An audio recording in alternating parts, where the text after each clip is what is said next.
अस्सलामु अलैकुम वरहमतुल्लाहि वबरकातुहू।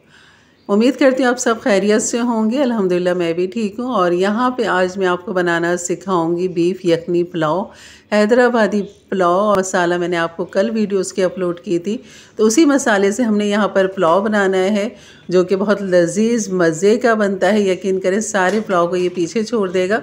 तो चलिए बनाना शुरू करते हैं। बिस्मिल्लाहिर्रहमानिर्रहीम। यहाँ पर सबसे पहले हमने घी तेल डाल दिया है तकरीबन 1 कप से थोड़ा सा कम। और यहाँ पर तकरीबन मैंने 2 टेबल स्पून डाल दी हैं अदरक लहसुन को यहाँ पर हल्का सा हमने भूनना है। और आप देख होंगे मैंने प्याज नहीं डाली, इसमें प्याज हमने फ्राई करके नहीं डालनी, हमने ऊपर से प्याज गार्निश करनी है। गोल्डन प्याज पहले आप करके निकालें, उसके बाद आप अदरक लहसुन डाल लें। और यहाँ पर मैंने तकरीबन 3 टमाटर हैं जिन्हें बारीक चॉप कर लिया था, इस तरह ये मैंने इसमें डाल दिया। और मज़ीद जो हमने इसमें डालने हैं हरा धनिया 1 गड्डी, हाफ गड्डी हमने डालना है पुदीना। यहाँ पर मैं 1 किलो चावल के साथ आपको बता रही हूँ। ये जो मसाला आपको ऊपर नज़र आ रहा है, ये मसाला मैंने कल आपको बनाना सिखाया था, इसकी वीडियो मेरे चैनल पे मौजूद है। और यहाँ पर यही इसी के हमने 3 टेबल स्पून मसाले डालने। 1 किलो चावल के लिए आपने 3 टेबल स्पून डालने। और यह है आलू बुखारा भी ऑप्शनल है, आप डालना चाहें तो डालें, नहीं तो आप इमली भी यहाँ पर डाल सकते हैं। तकरीबन 10 से 12 दाने मैंने आलू बुखारे के डाल दिए थे। और बस ये सारे मसाले हमने एक साथ डालें, इन सब का हमने भूनना है। और ये भी ऑप्शनल में डाल की बात है, बहुत अच्छा फ्लेवर आता है। मैंने 1 टेबल स्पून डाल दिया है क्योंकि थोड़ा सा ये चटपटा सा होता है, लाल मिर्च नहीं डलती। और ये है वो बीफ जिसको मैंने बॉयल करके रखा हुआ था।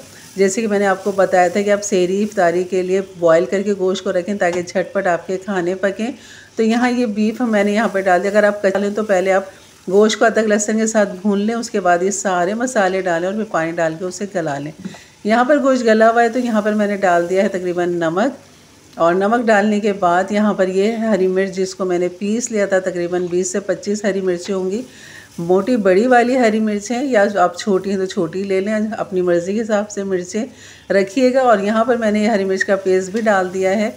और ये है गोश्त की यखनी जो मैंने उबाल के रखा था गोश्त, उसी की यखनी है जो मसाला भूनने के बाद फिर मैंने यखनी डाल दी है इसमें।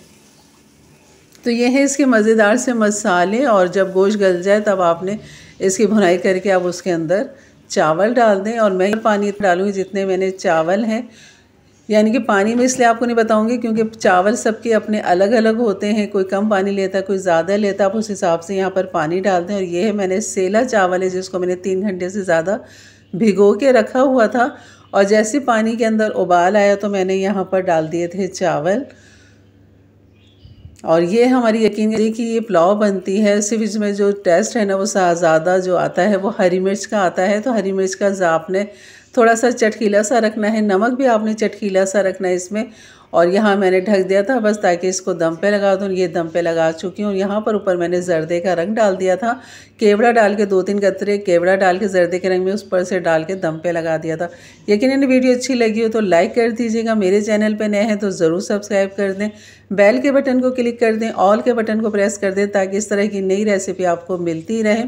और ये मसाला बना के रखें क्योंकि बकरीद में, ईद त्योहारों पे, दावतों में ये बहुत काम आने वाला है और झटपट बनने वाली रेसिपी है। यकीन करें। तो इंशाल्लाह मिलते हैं फिर एक अच्छी नई वीडियो के साथ। तब तक के लिए अल्लाह हाफिज़।